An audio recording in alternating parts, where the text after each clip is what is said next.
12장 오늘 우리가 묵상하는 말씀은 11장까지의 말씀, 또 12장 초반절에 해당되는 상반절에 해당되는 말씀들을 정리하는 말씀입니다. 예수님께서는 사람들에게 자신에 대해서 하나님의 아들 또 하나님의 본체신 것을 알려주셨습니다. 여기까지 주로 이제 무리들을 향한 가르침 또 표적을 행하시는 일들을 주로 다루었지만 이제 13장부터는 주로 제자들을 대상으로 가르치는 말씀이 등장합니다. 그래서 오늘 말씀에는 많은 유대인들에게 예수님께서 다가셔서 많은 표적을 드러내 보여주셨음에도 불구하고 그들이 믿지 아니하였다라고 하는 것이 총평입니다. 물론 믿는 사람들도 있었지만 예수님께서 표적을 행하시고 또 자신의 정체성에 대해서 드러내셨음에도 불구하고 많은 사람이 믿지 아니하였다라고 기록하고 있습니다.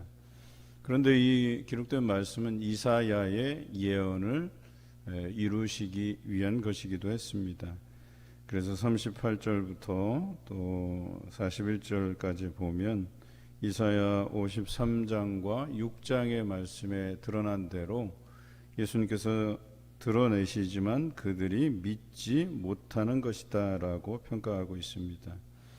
그래서 이 들은 바, 본 바가 누구에게서 난 것이냐 했을 때 그들이 그것에 대해서 외면하는 모습들을 드러내고 있죠.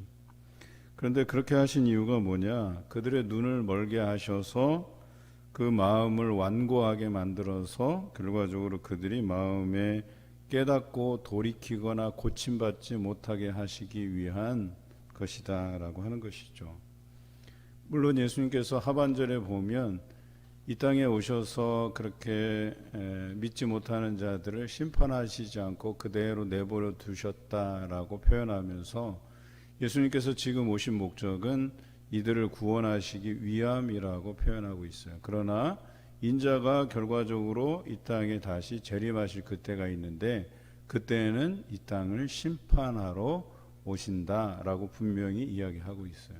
그러니까 지금의 때는 구원의 때, 만날 만한 때, 또 빛이 세상에 계시는 동안 우리는 빛의 자녀들처럼 행하라고 말하는 그 이유예요. 우리를 구원하시기 위해서 활동하시고 또 공생애를 지내셨다라고 하는 거예요. 이제 예루살렘에 입성해서 이것이 마지막 예루살렘에서의 일정이 되시는데 이제 그 십자가에 죽으셔야 되는데 이것이 이제 너희를 향한 마지막 일정이 된다. 이 땅에서의. 그리고 이제 내가 죽고 3일 만에 부활하고 또 승천했다가 이 땅에 오실 그때는 지금과 같이 너희를 구원할 때가 아니라 그때는 너희를 심판할 때가 될 것이라고 분명히 말씀해 주시고 계세요. 그런데 중요한 것은 이사야가 이렇게 예언한 것은 41절에 주의 영광을 보고 주를 가리켜 말한 것이라 라고 이야기하고 있죠.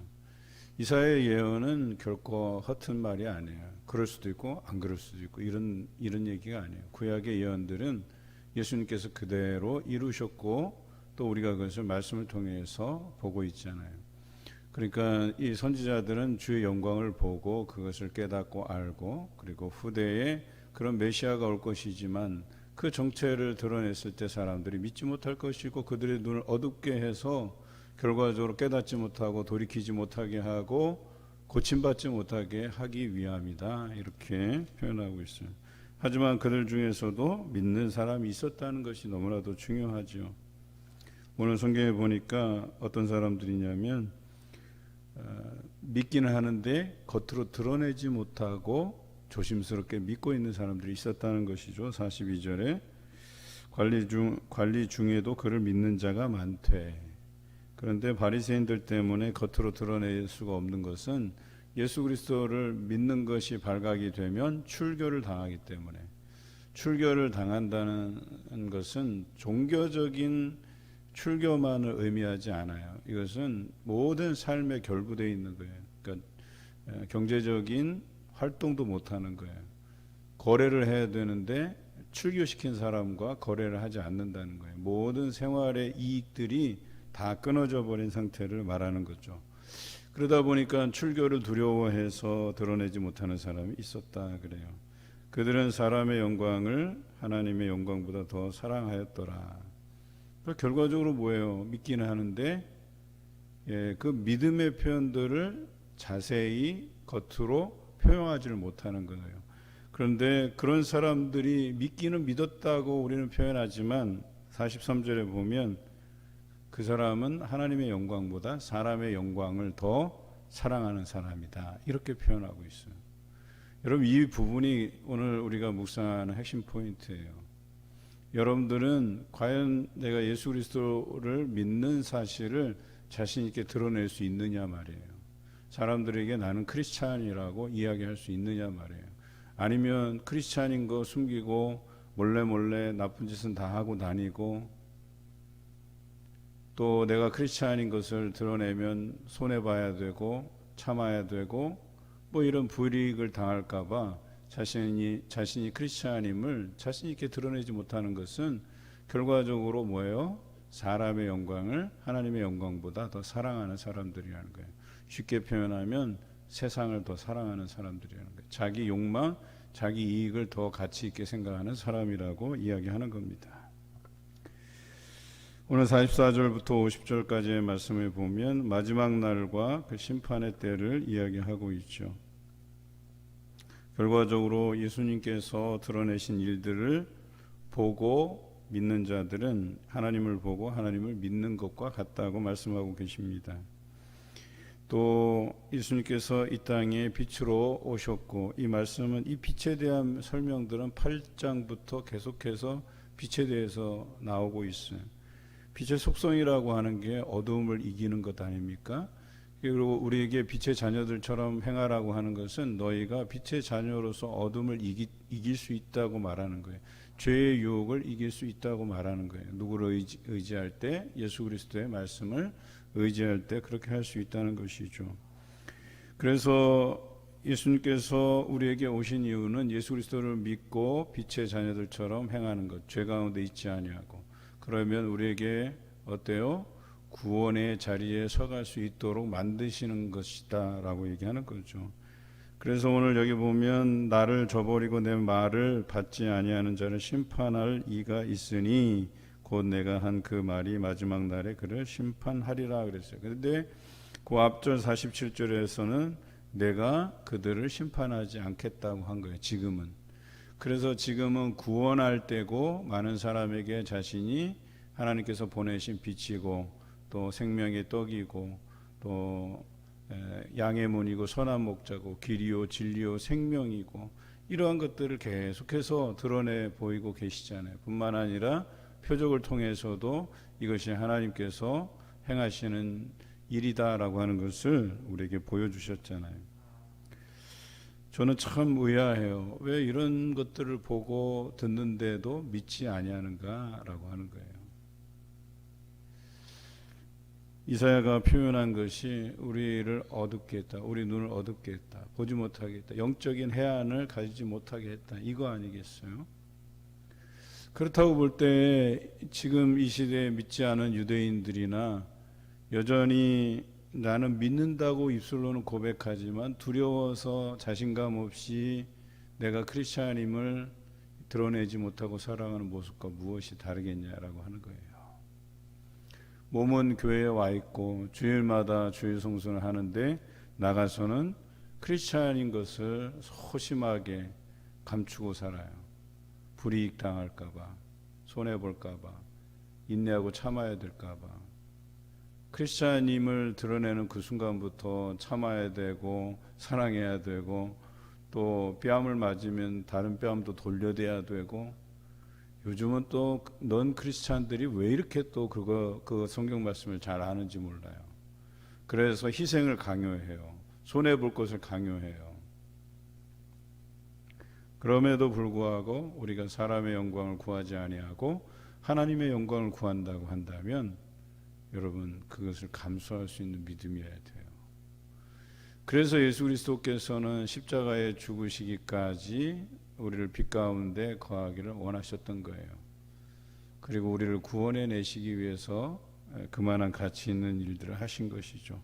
그런데 우리가 그 예수 그리스도의 희생에 비해서 우리의 믿음이 그거밖에 안 된다고 한다면 참 서글플 것 같아요.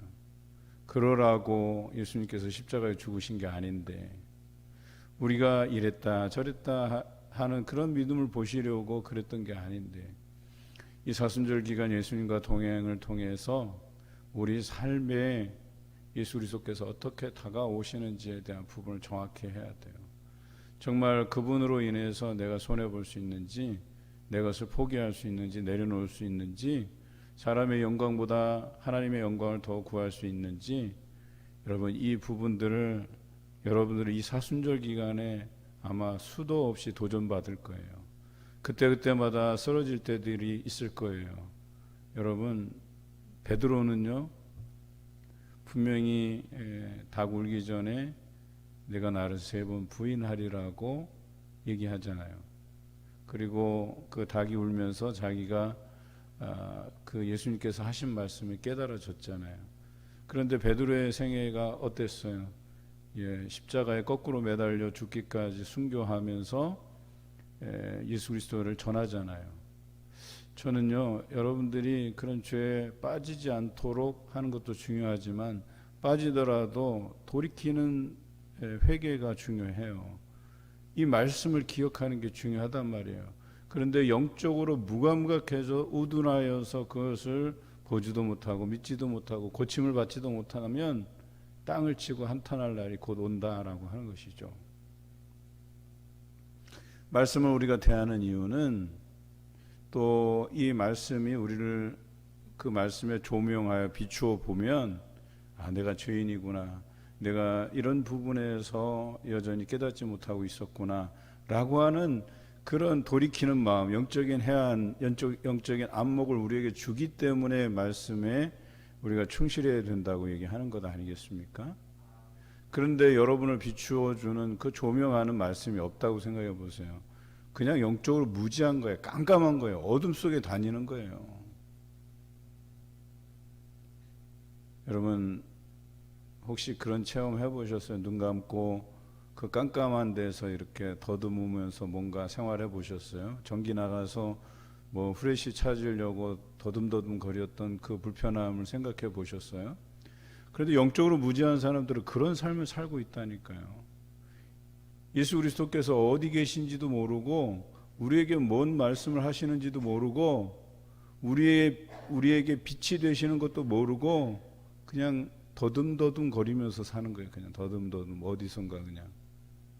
그게 예수님의 음성인지도 모르고 어디서 들려오는 음성인가 보다 그냥 더듬더듬 살아가는 거예요. 그냥. 왜 그래요? 말씀이 없으니까. 말씀의 빛이 우리에게 비춰지지 않으니까.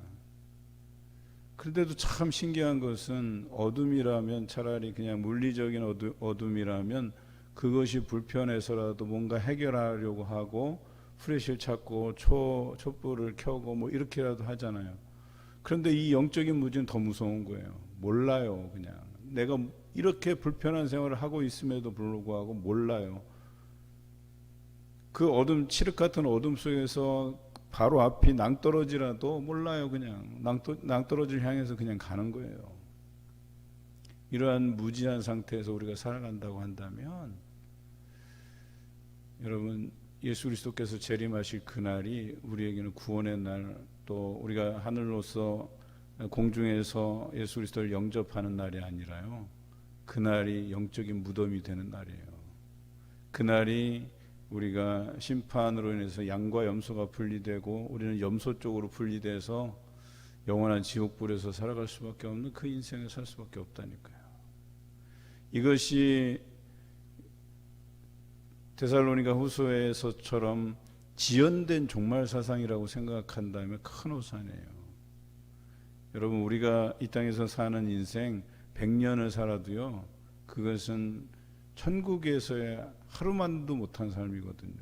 1000년이 하루 같다 그랬어요. 그러니까 어때요?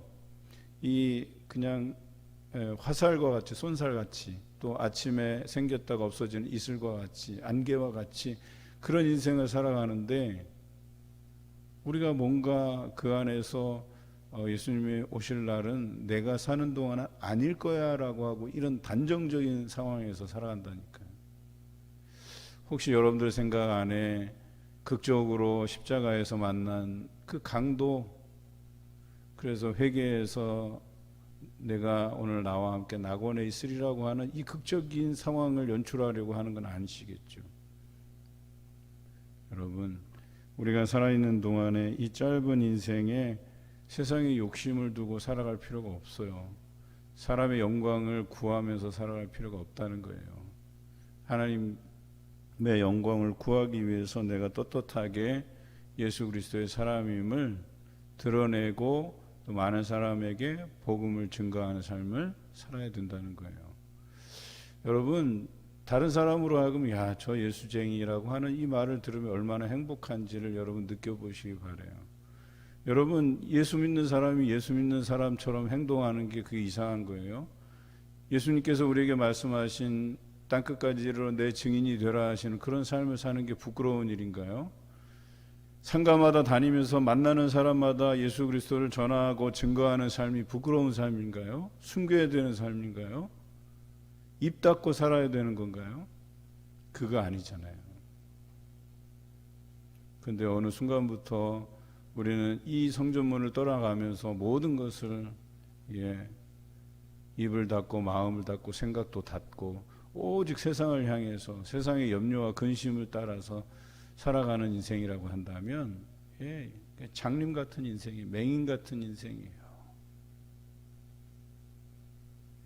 우리가 이 교회에서 예배드리면서 말씀 묵상하면서 기도하며 찬송하면서 그 예배 내내 우리 하나님 예수 그리스도 성령님을 인격적으로 만나고 그 천상의 기쁨을 우리가 소유해야 되는데 교회 나와서 그런 기쁨이 없다?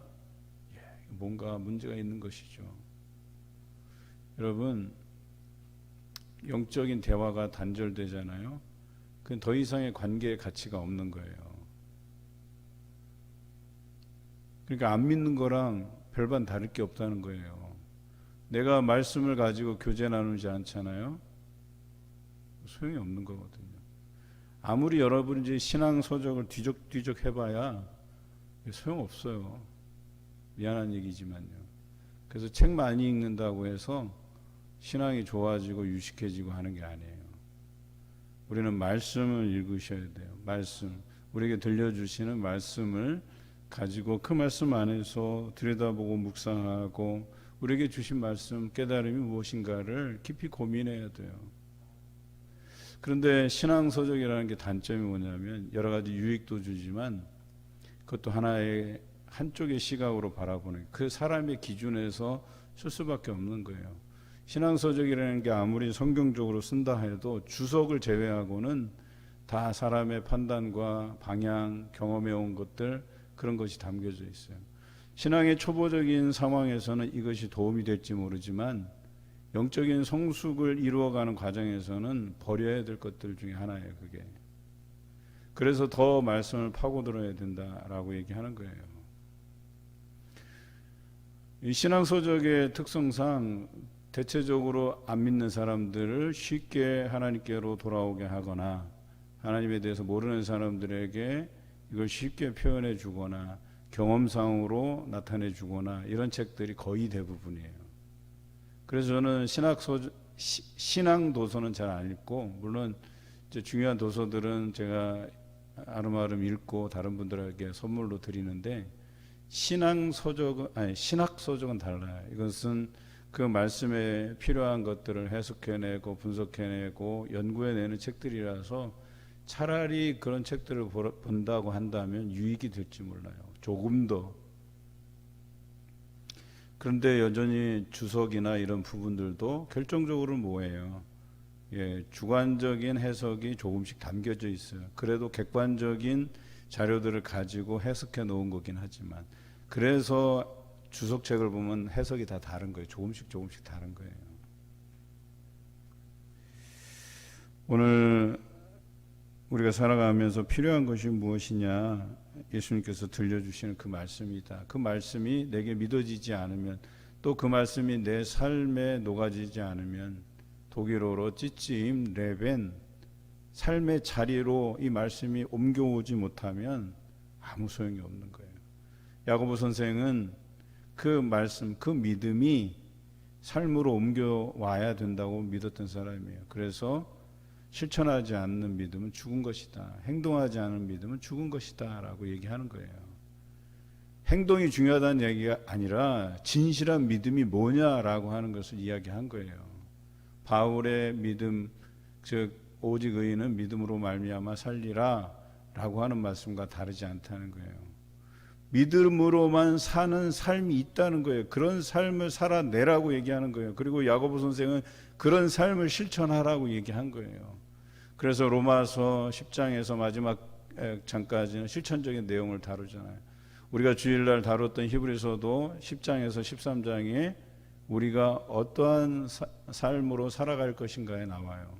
거기에 보면 믿음, 소망, 사랑, 형제들을 사랑하고 하늘의 소망을 품고 더욱 믿음에 힘쓰라.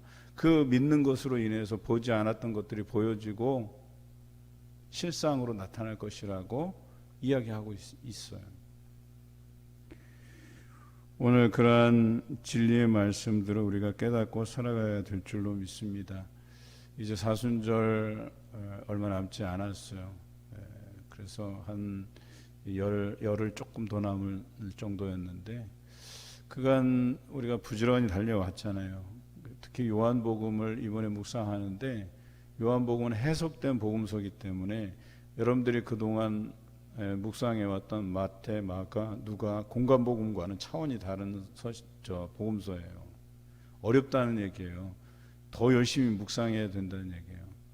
마태, 마가, 누가는 그래도 좀 우리가 묵상하는데 쉬울 수 있지만 요한복음은 달라요. 여러 가지 보는 관점도 다르고 해석하는 부분이 남달라요. 그래서 여기에 교리적인 부분이 담겨져 있고 또 읽을 때는 공간복음에 비해서 좀 지루한 면도 없지 않아 있어요. 그런데 이 말씀을 묵상하는 중에 귀한 깨달음이 우리에게 있기를 바라요. 온전히 예수 그리스도로 시작해서 예수 그리스도로 마치는 복음서예요. 어느 특정한 누군가를 대상으로 하지 않고 있어요. 마가복음은 원복음이라고 하지만 마태는 유대인들을 위한 복음서라 하고 누가복음은 부녀들과 가난한 자들을 위한 복음서라는 별명을 가지지만 요한복음은 달라요. 요한복음은 어디까지나 우리에게 주시는 영적인 안목을 틔우게 하는 사복음서 중에 하나인 것을 우리가 알게 될 것이라는 믿음이 있어요. 오늘 그것을 목적으로 해서 요한복음을 다루게 됩니다.